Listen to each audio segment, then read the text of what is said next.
56 ya, bueno, porque el tiempo pasa.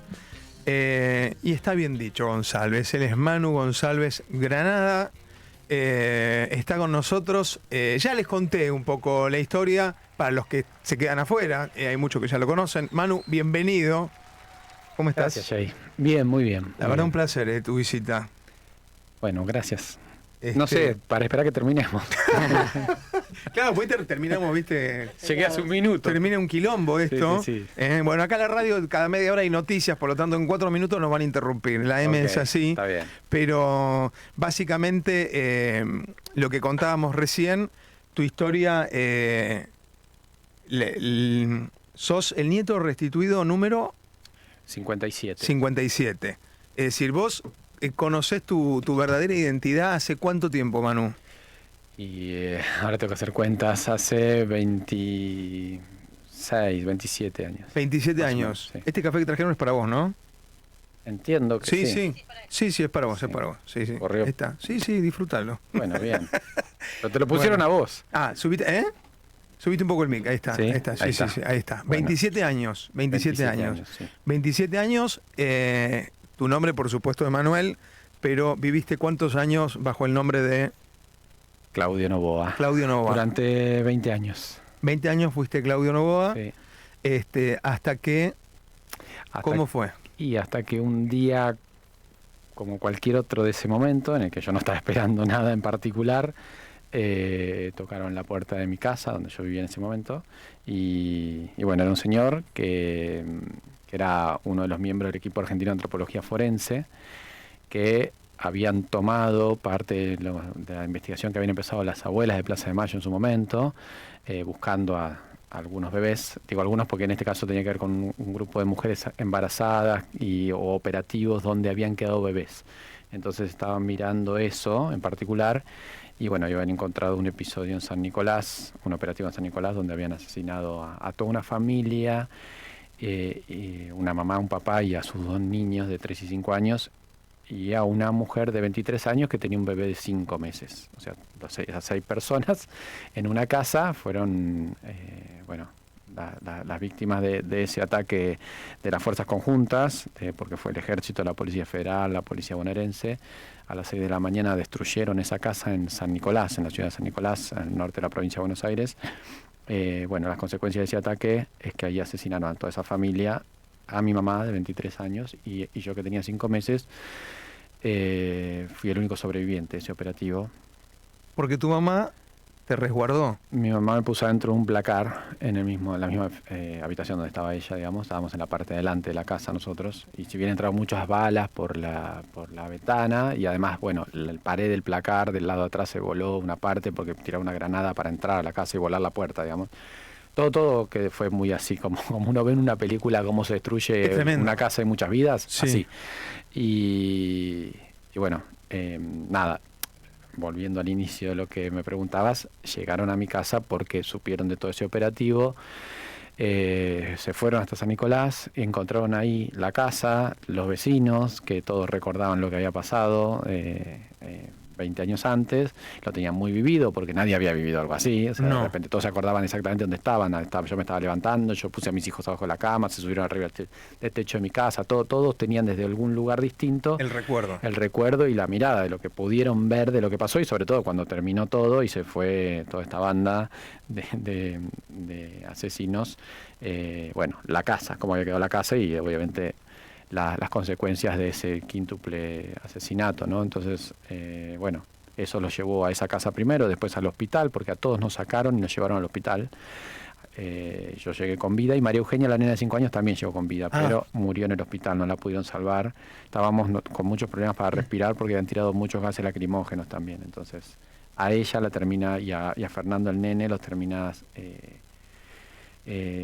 asesinando, digamos, a partir de los gases, ¿no? Terminan muertos por los gases, claro. Y a mi mamá y a la otra pareja las asesinaron a balazo, ¿no? Cuando entraron a la casa. Pero bueno, en el hospital nos atienden a nosotros 2, y María Eugenia, hace poco justo lo contaba eso, para mí es como una síntesis de todo eso que conté antes, ¿no? De esa barbarie, de ese operativo, así de repente, esa locura de la dictadura llegar a una casa habitada por una familia y no más que eso, 3 niñas. Y es que ella, cuando la estaban atendiendo, estaban los médicos, las enfermeras alrededor, una nena de 5 años que se estaba ahogando, ella lloraba y gritaba, pedía por la tía, ¿no? Entiendo que cuando decía tía estaba hablando de mi mamá, porque era la única otra mujer que estaba en esa casa desde hacía muchos meses. Convivíamos nosotros, que mi mamá había salido de acá escapando desde Buenos Aires. Eso, ya se estaba escapando. Ya. Sí, porque mi papá fue secuestrado el 24 de marzo del 76, el primer día del golpe. Entonces mi mamá y mi papá vivían acá en la ciudad de Buenos Aires y bueno, ella estaba embarazada de 5 meses de mí. Me salté de toda esta parte, pero bueno, es porque... Bueno, es que sí. De hecho, claro, tu mamá un poco escapa, ya empieza a resguardarte a vos de entrada, ¿no? De alguna manera. Sí, porque yo siempre pienso, ¿no? Es una mujer con 23 años, sabiéndose perseguida por la dictadura, sin su compañero, sabiendo que ya lo habían secuestrado. Además, después de que mi mamá pasó por el departamento de su suegra, mi abuela Matilde, que es la única que yo llegué a conocer 20 años después, fue a decirle, bueno, mirá, no sé dónde está Gastón, pero quédate tranquila, yo por unos días no voy a venir. En realidad mi mamá estaba tratando de escapar y de hecho cuando la tranquilizan medianamente, porque cuando sale del departamento de mi abuela, a los 2 minutos rompen la puerta del departamento de mi abuela, una patota que va buscando a mi mamá. Ese día se llevan a mi abuela finalmente. Ella pensaba, mi abuela decía, pero Ana todavía está en el edificio porque acaba de salir. Entonces, bueno, no sabemos qué hizo mi mamá, pero evidentemente logró esconderse en ese momento, aún adentro de ese edificio, porque, bueno, a mi abuela se la llevan, la suben a un auto, la encapuchan, la suben a un auto y la meten después en una sala con una silla en el medio, la atan ahí, le pegan durante un día entero, hasta el otro día, digamos. Y al otro día le dicen, bueno, váyase señora.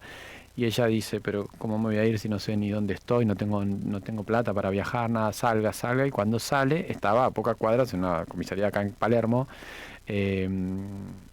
y volvió caminando a su casa. Y cuando volvió, bueno, los vecinos la ayudaron, porque volvió muy golpeado, obviamente. Le habían destruido el departamento, se habían robado hasta la cocina también. Y bueno, y ahí como que mi abuela pudo empezar a entender un poco de qué venía esto, ¿no? Más o menos, porque al rato volvió y quiso hacer la denuncia en la comisaría. Una kamikaze. Sí. Vamos a hacer las noticias. Dale.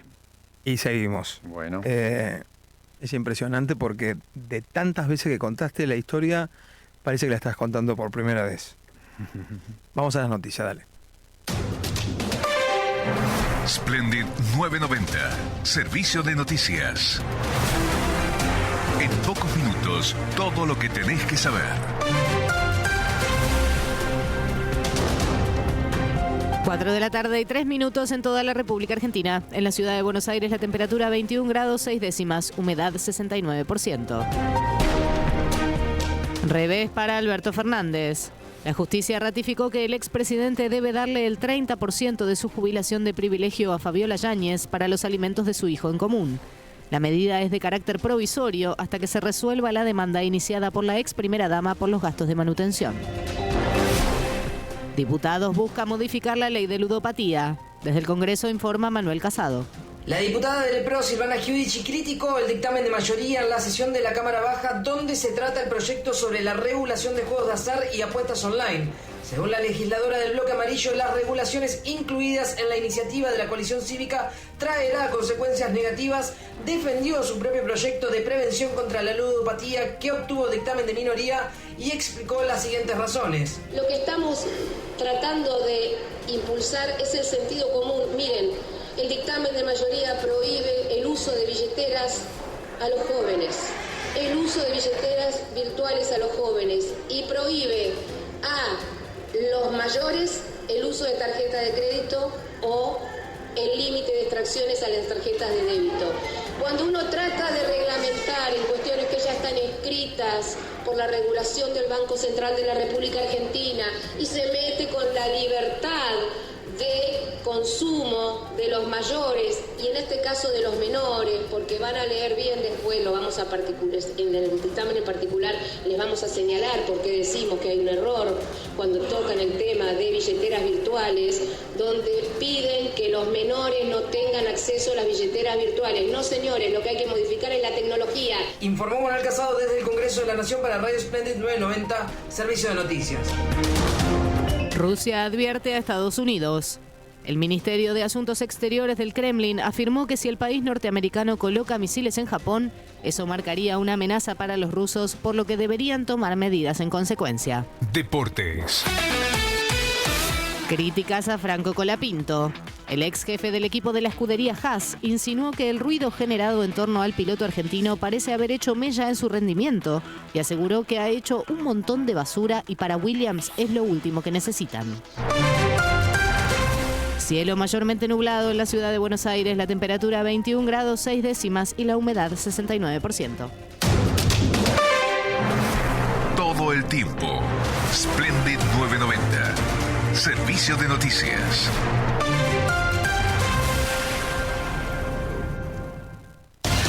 Nace una nueva manera de informarse. Noticiasargentinas.com. Todo lo que necesitas saber al instante. Noticiasargentinas.com. A un clic de la información. Radio Splendid. Radio Splendid. Nos estamos escuchando. Radio Splendid. Radio Splendid, siempre de tu lado.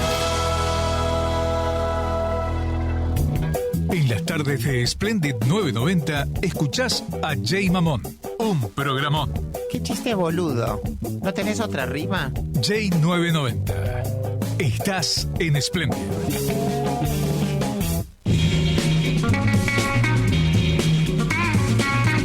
4 de la tarde, 7 minutos. Manu González con nosotros. Bueno, si te enganchas ahora, Manu nos está contando su historia. ¿Qué historia? Le decía recién Meli. Que como te decía recién, cuando la contás parece que la estás contando por primera vez. Supongo que, no sé si habrá alguna explicación a eso, pero realmente ya la habrás contado tantas veces, pero uno te escucha y parece la primera vez, realmente, porque tiene un peso específico tremendo. Tremendo, ¿no? Bueno, cómo te resguardó, cómo te cuidó tu mamá, cómo parecía como cantado el final también en algún punto, ¿no? Y a la vez el destino, no sé. Sí. Acá estás, ¿no? Sí, creo que hay cosas que son muy difíciles de entender, ¿no? Sobre todo los primeros tiempos, para mí era muy, muy complejo pensarme como el único sobreviviente, porque era, bueno, ¿y ahora qué hago con eso, no? O sea, es un peso importante, que es el que también transitaron los sobrevivientes de la dictadura apenas vuelta a la democracia, ¿no? Era, bueno, hasta se los cuestionaba en algún punto.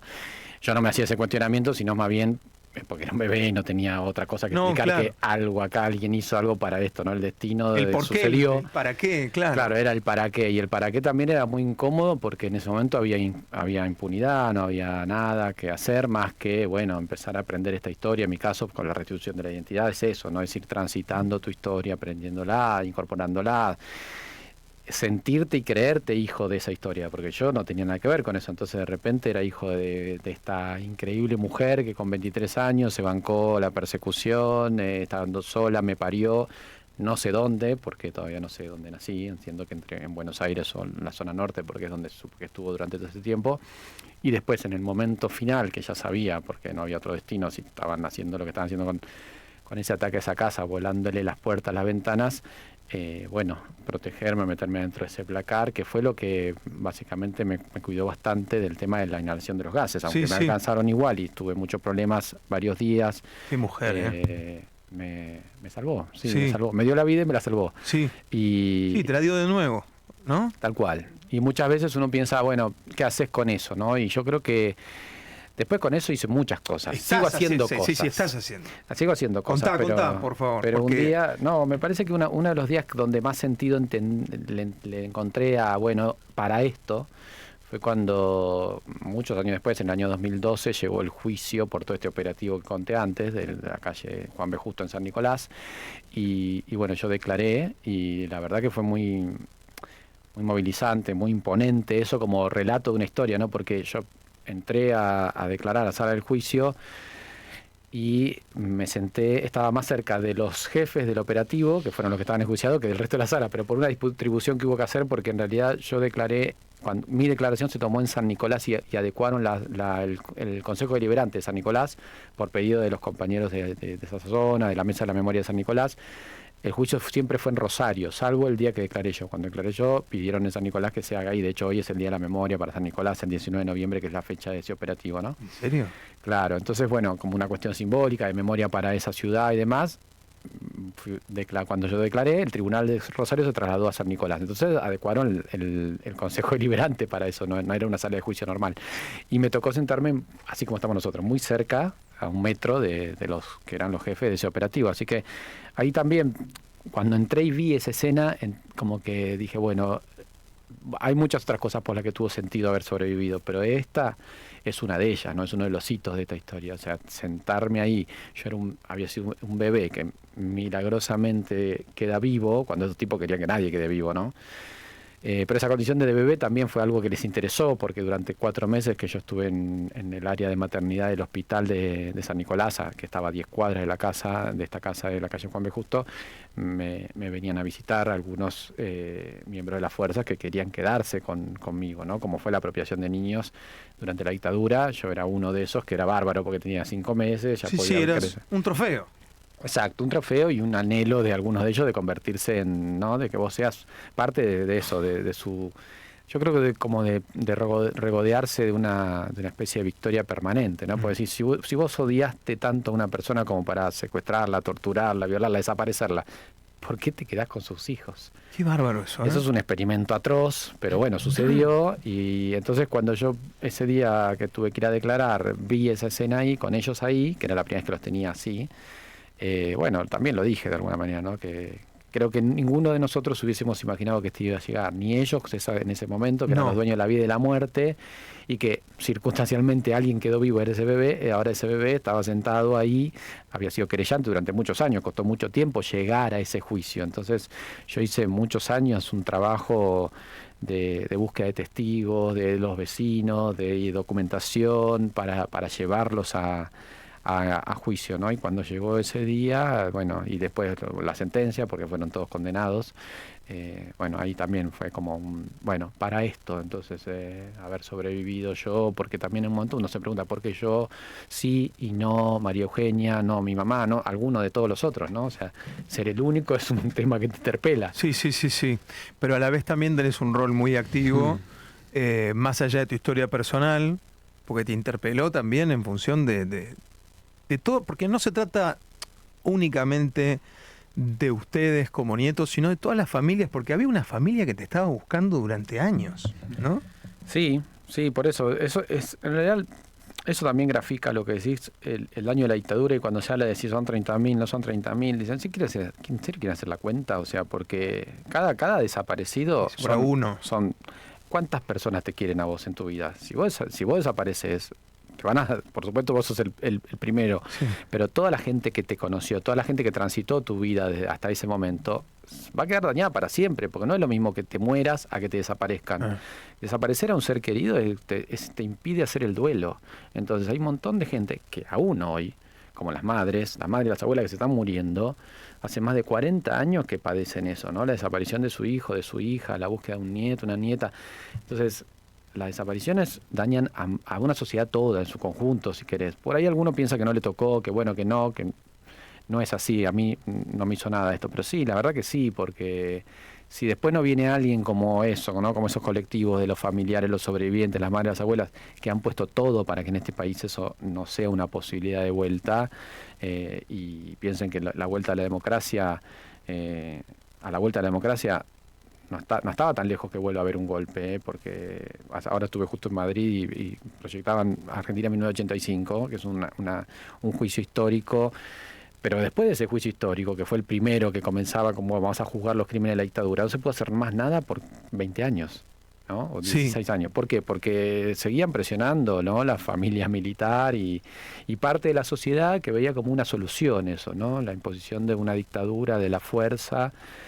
Bueno, eso se cortó de alguna manera. Yo no veo que hoy eso sea una posibilidad de salida para cualquier problema que tengamos, ¿no? Y más allá, bueno, qué bueno escuchar eso de parte tuya, pero más allá de que esta construcción que hicieron y que es favorable para toda una sociedad y que estaría bueno que todos lo veamos, ¿dónde quedó la empatía también?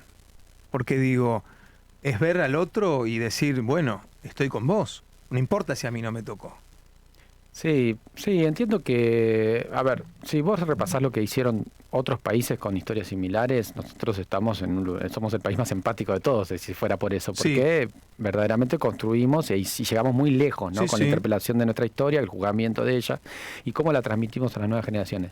También es cierto que ahora hay un clima de época en el que de alguna manera se amplifica a esos que no son empáticos con esta historia, ¿no? Pero casi que te diría que eso existe en el mundo entero. El mundo está pensado así también, ¿no? O sea, están quienes se pueden conmover con algo que no es tuyo, es del otro, y otros que a mí no me importan los otros, ¿no? Acá creo que no hace tanto, o sea, en este país, en 2017, en 2 días se llenó no solo la Plaza de Mayo, muchas plazas, nosotros estamos como porteños céntricos o cercanos a el AMBA es todo envuelto, toda la Plaza de Mayo, pero más federales, pero muchas plazas en muchos lugares del país que dijeron no al 2x1, que era la idea de beneficiar a quienes ya habían sido juzgados y condenados. Si hay un país que tiene una memoria... Sí, yo creo que esa memoria sigue estando. Sí. Hoy lo que pasa es que, bueno, hay muchos otros que aparecen con un discurso que es vetusto. ¿Cuánta representatividad sentís que tiene ese discurso?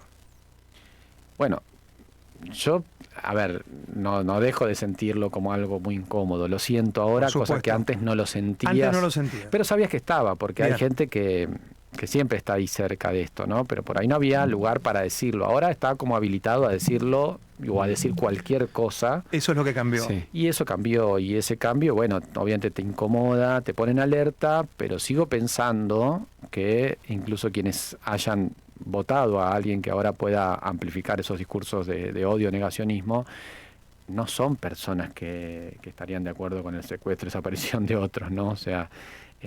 ¿Lo crees o lo querés creer?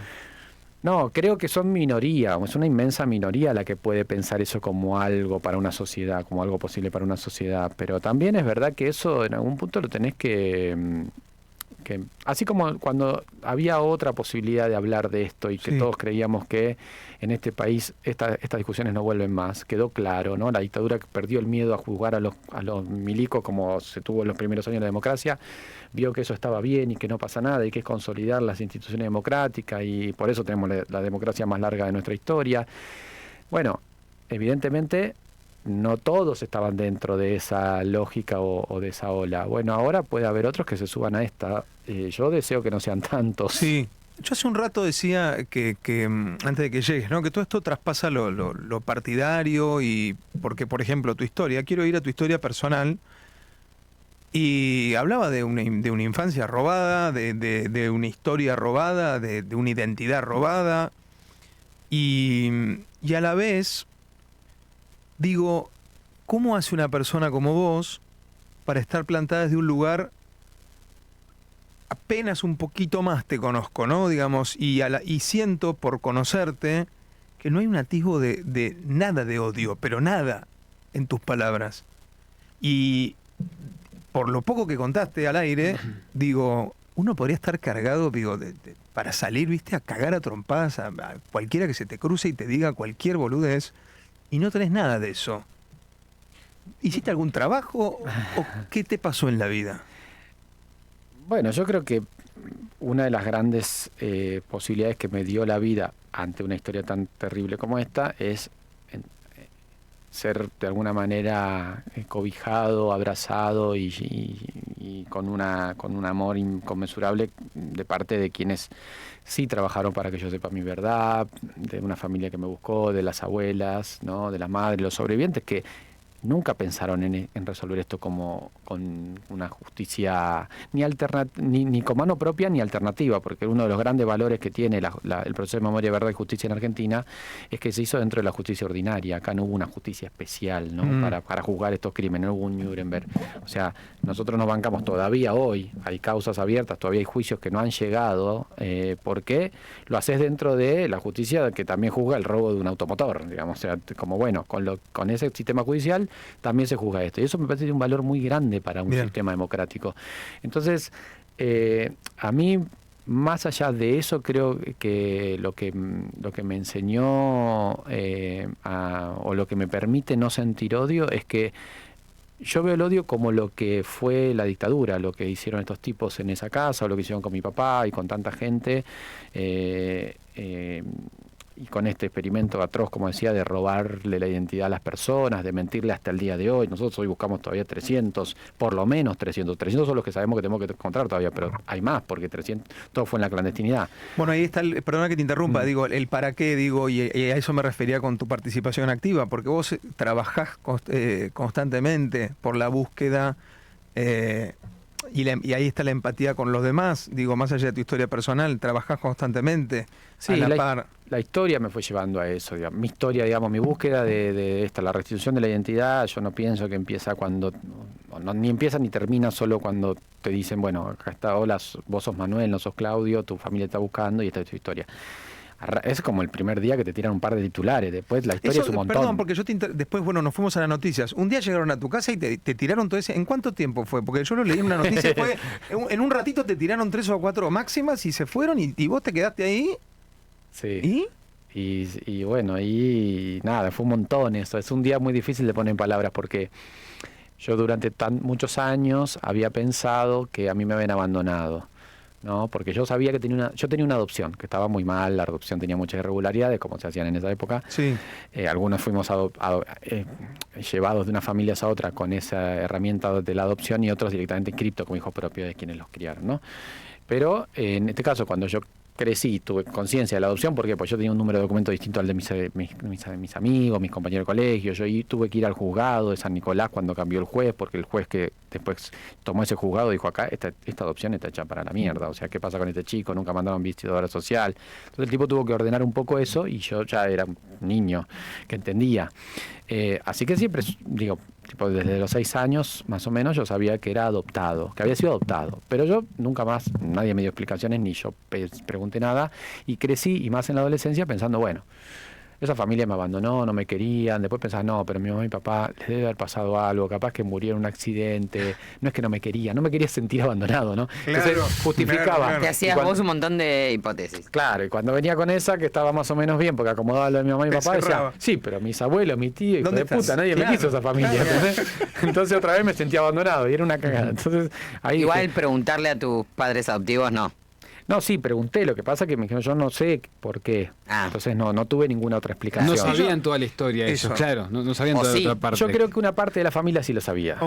No sé quiénes lo sabían. Algunos sé quiénes, que algunos sí sé que lo sabían porque no podían no saber. Lo de San Nicolás y el episodio y todo, el operativo ese y toda esa situación, eso lo sabían. Pero bueno, la verdad que ahí yo no sabía a quién preguntar y me empecé a encapsular con esto de, bueno, ya está, si me abandonaron a mí no me importa, yo tengo mi vida, estoy bien así. Me importa un carajo. Finjo demencia y sigo. Pero bueno, también era un momento de adolescencia, estaba en cualquiera, qué sé yo. Y entonces cuando tocaron el timbre, y bueno, pasa, este compañero del equipo argentino de antropología forense en ese momento, que era Alejandro Unchaurri, y me dice, yo quiero hablar con vos porque tu familia biológica te está buscando. Nos sentamos en un living ahí los dos solos, y cuando me dice eso... ¿Vos estabas solo en tu casa? No, es un poco más larga la secuencia, pero o sea, si tenés tiempo te lo cuento. En realidad, mira, el programa termina a las 5 y creo que te vas a quedar hasta las 5, si no te molesta. Bueno, dale. No, bueno, sí, claro. Decime la verdad. No, en serio, no. Es que eso no es una cosa, es una fuente inagotable de... No, quédate hasta cuando quieras, pero... No, me requedo, no pasa nada. No, Manu. Digo para saber cómo te lo cuento, pero fue yo estaba con un amigo en mi casa. No, lo que quería saber era si estaba... ¿Cómo llamas a la mujer que te crió? Y en ese momento era mi mamá adoptiva. O sea, yo ya, porque, insisto, era mi mamá. Ella estaba ahí, yo no tenía otra mamá. Hoy claro, ella llamas? Falleció ya. Sí, pero ¿cómo? Yo digo mi mamá de crianza, mi mamá adoptiva. ¿Y depende. ella estaba ahí en ese momento? Ella estaba, de hecho, es a ella la que le hablan primero, porque yo salí de mi casa... Y había un señor, yo salí para llevar un amigo a su casa, con el auto que teníamos en esta familia, ¿no? Y había un señor sentado en un auto leyendo el diario, en la casa de al lado. Y me llamó la atención porque nunca iba nadie a esa casa de al lado de esa casa donde yo vivía, ¿no? Bueno, salí, llevé a mi amigo, volví, y seguía ese auto con ese señor leyendo el diario. Cuando yo estaciono, quedé como en diagonal y pude verle una parte de la cara al tipo ese. Y entré, nada, no me interesó. Una escena de película igual casi. Sí. Y ahí, bueno, unos minutos después, mi mamá de crianza se va. O para entender, mi mamá adoptiva se va. Sí, pero digamos, ¿sabía lo que estaba pasando? ¿Quién? Tu mamá adoptiva. No, nadie sabía nada hasta ese momento. No sabía lo que estaba por pasar. No, ella sale y este tipo que estaba mirando todo el movimiento de la casa y suponía que yo era la persona que él venía a buscar. Listo, ya caí. Porque ya habían encontrado donde vivía ese bebé que habían sacado de la casa, que había pasado por el hospital. En el juzgado de menores encontraron, no en el juzgado de menores, sino en otro lado, porque le habían arrancado la parte del expediente, pero encontraron cómo se llamaba ese bebé ahora. Entonces ahí buscaron dónde vivía y así fueron a esta casa. Netflix. Y cuando estaba ahí, ella sale. Él estaba mirando todo, claro, él conocía a mi mamá y a mi papá por fotos y me vio a mí manejar el auto de la casa. Vos tenía muy llave de la parecido casa. a tu papá, ¿no? Sí, tengo un poco de los dos. De los dos. Me quiero parecer a mi mamá. No, mi papá es igual, mi papá es igual a mi hermano es igual a mi papá. Yo también me encontré con un hermano. Sí, ahora también, por ahora eso te digo, bueno, quedamos hasta las 5. Hasta las 5. Bueno, entonces estábamos ahí un día cualquiera, de repente ya sale, este tipo miraba todo y ve que ella se va y sale en bicicleta, ella, no se lleva el auto, se va en bicicleta y deja las llaves puestas en el portón del costado de la casa. Entonces él se baja, agarra esas llaves y va corriendo y la para. Ella ya estaba pedaleando, digamos, y le dice, te olvidó la llave, y para súper agradecida, ¿entendés? O sea, sí. Gracias por lo que traes. Y ahí nomás le dijo, ¿usted es la mamá de Claudio? Sí. Le dijo ella, sí. A mí me conocía todo el mundo, pero era un bandido, ¿no? Entonces yo pensé que, bueno, eso, que era así. Te habías mandado alguna. Sí. ¿Qué hizo? Sí, claro. Y entonces dijo... ¿Vos flasheaste también que venía por alguna cagada que te habían mandado? Yo flasheé cualquier cosa, pero cualquier cosa. De las peores, además. Menos eso. Claro, porque cuando ella le dice sí, le dice, yo sé que está en su casa, tengo que hablar con él, porque la familia biológica lo está buscando. ¿Él sabe que es adoptado? Así, todo así. Se la tiró de una. Sí. Y ella le dijo, sí. Dijo, bueno, entonces volvieron, estuvo muy bien, porque digamos no hubo una resistencia, sino creo que si hubiese quedado leyendo el diario hasta que yo salí. A eso quería llegar, no se resistió. No, y bueno, también a mí, yo entiendo que esas son cuestiones que uno no domina, no son momentos y sabes que me quedé pensando, Manu, también toda esta cuestión de él ir a ver cuál era el lugar, cuál era la casa, quién entraba, quién salía, debería tener que ver también con que no sabía con qué se iba a encontrar. Claro. Porque así como te puedes encontrar con estos padres adoptivos que estaban dispuestos a escuchar esto, capaz te encontrabas con otra persona que no. Sí, tal cual. Hay otras historias también de esas, ¿no? Sí, incluso mi propia reacción, yo podría haber dicho no, porque para ahí no tenía ni idea. Yo tenía idea de que sabía que en algún lado tenía una familia, pero yo entendía que esa familia... Hay algunos que no sabían, que vivían sin saber ni dudar. Bueno, volvieron, tocaron timbre, yo estaba solo en la casa. La casa tenía una puerta que daba a la vereda, ¿no? Entonces cuando yo abro estaba ella, que se acababa de ir, con este señor que yo había visto ya, que estaba leyendo el diario, sospechoso del diario. Y yo dije, primero pensé que nos iban a robar. Y dije, iba a cerrar la puerta rápido, ¿por qué? Pero la dejaba le iban a hacer algo a ella. Entonces ya puse cara, dije, ¿qué pasó? Así como muy resignado. Y ella me dijo, él es antropólogo forense y quiere hablar con vos. Y cuando me dijo eso, empecé con esto de imaginarme cualquier cosa. Yo porque no tenía idea de qué era antropólogo forense. Me sonaba lo de forense, lo de antropólogo, pero por separado. Claro. Entonces yo decía, qué cagada me mandé. ¿A quién maté? Sí, te juro que pensé que había, porque bueno, la verdad que hoy lo padezco mucho, me da mucho miedo que eso suceda, pero en la adolescencia yo manejaba y tuve mucha suerte de no tener más accidentes de los que tuve, ¿no? Pero bueno, yo dije, no me digas. Y mientras íbamos a sentarnos, quedamos los dos solos. Mientras íbamos para el sillón, yo lo único que pensaba era, ¿cómo hago para que este tipo me crea que yo me voy a enterar ahora de la cagada que me mandé? Claro. Choqué a alguien y no me acuerdo. Me va a hablar, pero me va a hablar de algo que hice muy mal, ¿no? Y entonces nos sentamos y yo estaba así, como esperando lo peor. Y él me dijo, yo estoy acá porque tu familia biológica te está buscando. Y eso a mí, que tenía como recontra encapsulado esto de mi familia no importa, no sé qué, es verdad que siempre, de vez en cuando me volvía el tema de quién será mi familia, yo quería como poder ver una mamá y un papá, la imagen, ¿no? Porque vos te ves al espejo y decís, claro, ¿de dónde vengo? ¿Entendés? Y eso es tu mamá, tu papá. Después por ahí te pareces a un tío, no te pareces ni a tu mamá ni a tu papá. Sí. Pero yo decía, ¿cómo serían, no? ¿Cómo serían? Me miraba al espejo y decía, ¿cómo serían ellos dos? Y entonces cuando él me dice eso, inmediatamente pensé en una mamá y un papá. Y él, yo creo que, no sé si como instintivamente o qué, pero creo que tardó menos de un segundo en decirme, tu mamá y tu papá están desaparecidos. Y eso claro, no son los que te buscan. Claro, o sea, no vas a encontrarte con una mamá y un papá de la manera que vos te estás empezando a imaginar, ¿no? Entonces, bueno, eso ya me ubicó en de qué va. No es que tenía recontra clara la dictadura, pero entendí que eso. Y entonces ahí me empezó a contar toda esta historia, más o menos lo que conté antes. Y ahí pasó algo muy extraño, porque ese tipo que yo veía, primero sospechoso, después que yo decía viene por un quilombo que me mandé, era un tipo que yo tenía sentado enfrente y que sabía de mí más que mí mismo. Entonces claro, yo le preguntaba cosas que nadie pregunta de tu historia porque ya las sabes, porque las viviste, las sabes. Tenemos que hacer las noticias. No te vas a quedar hasta las 5, pero en un instante. Te aburrí. No te quiero tampoco tener acá hasta las 5. Seguramente tendrás cosas que hacer. Pero digo, en un instante continuamos porque queda lo del hermano, entre otras millones de cosas. Pero digo, te gustan mucho los pericos, ¿no?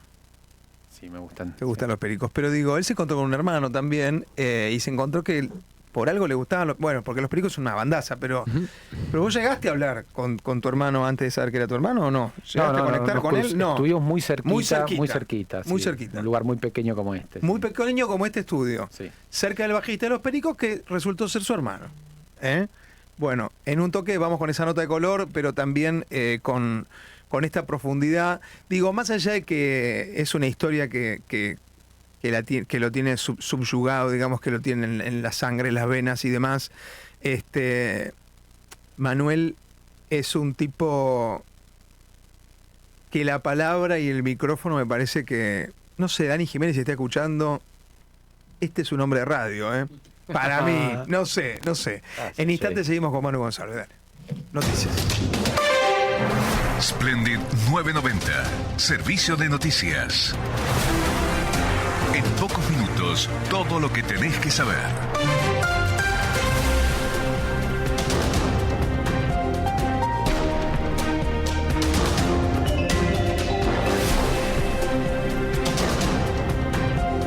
Cuatro de la tarde y 32 minutos en todo el país. En la ciudad de Buenos Aires la temperatura 25 grados 2 décimas, humedad 51%. Informe de gestión de Guillermo Francos. Desde el Senado informa Pablo Lugano. Más de 1000 preguntas respondió el jefe de gabinete Guillermo Francos ante la Cámara de Senadores. En su exposición, además, ponderó la relación del gobierno de Javier Milei con el Vaticano, a pesar de no haber participado del acto por los 40 años del Tratado de Paz y Amistad con Chile. La relación con el Vaticano es excelente, no tenemos ningún problema con un papa que tiene nuestra nacionalidad, más allá de diferencias que a veces pueden tenerse y que pensamientos por ahí disímiles en algunos temas, pero yo siempre digo que yo fui alumno del Papa cuando era Jorge Bergoglio y él era sacerdote, así que para mí es imposible pensar en una mala relación con el Vaticano en general y mucho menos con el Vaticano liderado por el Papa Francisco. Desde el Senado de la Nación, Pablo Lugano para Splendid 990, Servicio de Noticias. Negociaciones por el presupuesto 2025. El gobernador de Chubut, Ignacio Torres, aseguró que no hay presiones hacia el gobierno. Más que presión, en realidad es en dar una postura de la necesidad de tener previsibilidad. Yo creo que el presupuesto lo necesita más el gobierno nacional que las provincias. Lo que estamos planteando no afecta en lo más mínimo el equilibrio fiscal, sino es que esté plasmado en ese presupuesto lo que establece la ley. Por eso hacemos especial hincapié en la necesidad de discutir derechos y obligaciones. ¿A qué me refiero? Básicamente a las cajas previsionales que en su momento no fueron transferidas a la Nación y hay una deuda por parte de la Nación. Y después algo muy sencillo, hay impuestos que tienen asignación específica que pagamos todos los contribuyentes del país y que justamente tiene por objetivo el mantenimiento de rutas, de puertos. Desaparición de María Cash. Héctor Romero, el camionero imputado por el homicidio de la diseñadora, se declaró inocente durante la audiencia llevada a cabo en Salta. Aseguró no haberle hecho nada malo a la joven e insistió en que de haber sabido algo sobre su paradero lo habría dicho. Deportes. Tarde de Champions League. Desde las 5 de la tarde, Liverpool y Real Madrid se enfrentarán en el partido más atractivo de la quinta jornada del torneo. Además, en el mismo horario, el Aston Villa de Emiliano Dibu Martínez buscará dar el golpe ante Juventus. El tiempo en la ciudad de Buenos Aires, temperatura 25 grados 2 décimas, humedad 51% y el cielo está ligeramente nublado. Todo el tiempo. Splendid 990. Servicio de noticias.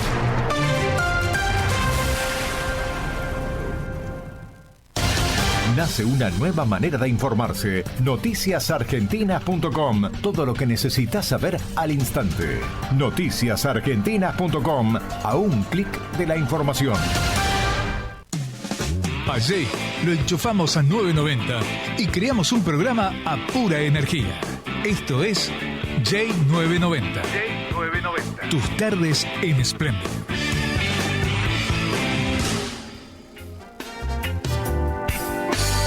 Sin cadenas sobre los pies, me puse a andar. Hace tiempo quise encontrar el camino. Nada escapa, nada muere, nadie olvida, eso lo sé. 4 de la tarde, 36 minutos. Son los Pericos con el Baiano, ¿no? Y ahora está la formación con Juanchi. Tu hermano tocó con en ambas formaciones, ¿es Perico, ¿o no? Sí. Perico, con los dos. sí. Yo los conocí en la época del Baiano, de hecho. Y claro, y sí. Ahí dejé de comprar los discos y de pagar la entrada. ¡Qué genial! Algo claro, positivo. Y de sentarte en un lugar de más de privilegio, me imagino. Sí, de hecho, como esta historia era tan loca para contarla, ahora la sociedad en su conjunto entiende un poco más lo que es la restitución de la identidad de un nieto, Sí. se encuentra un nieto, una nieta.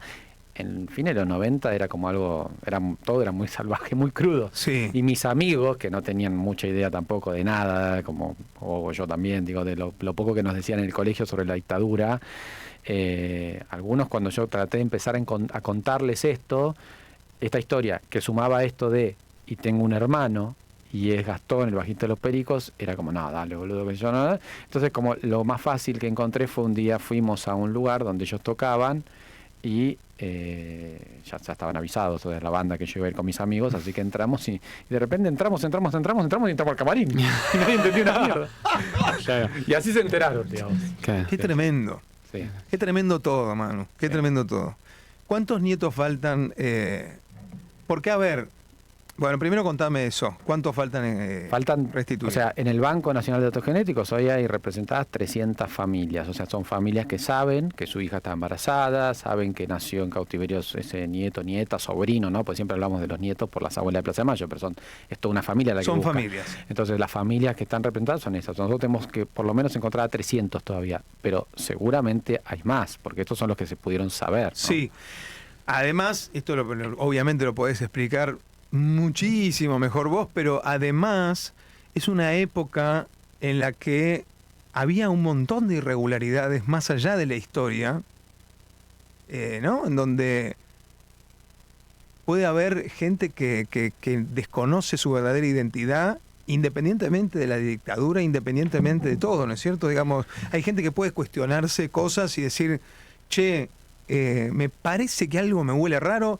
Incluso se pueden encontrar cosas que no tienen que ver con apropiación y demás, y por ahí adopciones mal hechas, bueno, no sé, no está bien dicho, porque ni siquiera son adopciones, básicamente. Son No, puede estar la figura de la adopción, pero tiene muchas irregularidades, Total. o sea, muchas mentiras adentro de ese expediente de adopción para justificar por qué ese bebé se fue con tal familia, ¿no? Total. Pero sí, son muchas las personas, en realidad, porque la dictadura se montó sobre una práctica ya existente. Exacto. Que es los adultos tratando a un bebé como un objeto, no como un sujeto de derecho. Entonces esto de pasarlo de un lado al otro, cambiarle la identidad, cambiarle sacarle la nacionalidad incluso, es algo que sucede en el mundo entero y sigue pasando. Eso te iba a decir, es una práctica que hoy sigue pasando. Sí, hoy es un poco más difícil hacerlo así y sobre todo la cuestión del traslado de países entre países, pero bueno, yo estuve ahora todos estos últimos 3 años colaborando mucho con Chile, que está armando un proyecto de política pública como tiene Argentina, la CONADI, el Banco de Datos Genéticos y demás. Chile tiene estima que son 20.000 los bebés chilenos que salieron de Chile hacia lo que se llama primer mundo, Europa, Estados Unidos. Tan solo Suecia tiene ya documentado 2.200 niños chilenos, o sea, ciudadanos suecos que iban a Chile y se volvían con un bebé. Eso es exportar niñez, ¿no? De la peor manera, claro, porque no es que no eran abandonados, eran gente, se los sacaban diciéndole nació muerto, no lo veas mamá, qué feo, o por la vulnerabilidad social de esa familia, el Estado se metían en esto y hacían tráfico de niños. Entonces, en Argentina eso también, no de esa manera como tan abiertamente y no tampoco de esta cuestión de exportarlo, pero ¿cuántas veces escuchaste esto de, bueno, sí, fue y se trajo un bebé del norte, ¿no? Como realidad o mito existe, por eso te decía que hasta el día de hoy. Claro. Bueno, y se mezclan temas como el tema de trata también y demás. ¿Qué pasa en las fronteras? ¿Qué pasó con Loan? Nos preguntamos y no sabemos. Exacto. Sí, tal cual. Bueno, todo eso del mundo adulto sobre no proteger a los niños, ¿no? Sí. O sea, tratarlos así. Entonces, en ese camino que las abuelas comenzaron buscando a sus nietos y le demandaron al Estado argentino que se haga cargo de esa búsqueda, se crea el Banco de Datos Genéticos, se crea la CONADI y por último en 2012 la unidad especializada en la procuración para búsqueda de bebés robados durante la dictadura. Pero esos organismos, sobre todo hoy la CONADI, ya se ampliaron y no solo trabajan para el periodo de la dictadura. Entonces nosotros tenemos ahora más de 5.000 casos de personas que dudan de su identidad o de madres buscando a sus hijos que no tienen que ver con el plan sistemático de robo de bebés de la dictadura. Algunos coinciden temporalmente y otros son del año 85, del año 60. De hecho, desde 2018 esta parte que tomamos en CONADI, digamos que usamos la política pública que se había creado para buscar bebés robados para otros casos, ya encontramos 42 madres vivas con sus hijos. O sea, de hecho hace apenas 2 semanas encontramos a un hijo con su madre. A veces encontramos hermanos, son hermanos, 2 personas que dudan de su identidad, que vienen. Podemos saber que ellos son hermanos, pero no sabemos hijos de quiénes son, ¿no? Pero bueno, ya no están solos, ¿no? Ahora ya tienen a alguien. Tienen familia, sí. Sí, así que eso es un trabajo que, bueno, que se desprendió o que amplió eso que las abuelas iniciaron y que el Estado argentino tomó y que es un ejemplo en el mundo, porque nosotros trabajamos con muchos países colaborando para que ellos puedan empezar a hacer lo que Argentina tiene, ¿no? Que es esto de políticas públicas para proteger el derecho a la identidad. Y eso, bueno, en España ahora también hay un proyecto de ley que quiere hacer lo mismo que tiene Argentina, en México, en Colombia. Yo estos últimos tiempos estuve en varios de esos países y básicamente miran lo que hizo Argentina. No hay otros países que hayan construido algo así, por eso también ahora lo tenemos que sostener sí, hay que sostenerlo. Tu para qué es infinito, porque tu para qué... ¿Para qué del comienzo? Sí, porque cuando te pregunté, cuando hablábamos del para qué, obviamente vos apuntaste directamente al principio a tu historia personal, pero tu para qué es el de hace 2 días, creo que dijiste, de los hermanos que supieron que eran hermanos, pero en realidad no saben de quién eran sus padres. Tu para qué es todos los días. La verdad que te celebramos enormemente. Lo particular te celebro, lo sabés, te quiero mucho. Gracias, Manu, sos lo más. Ni un paso atrás ni para tomar impulso, la verdad. Nada, aguante vos, aguante abuelas. Si alguien tiene dudas sobre su identidad, ¿qué es lo que tiene que hacer?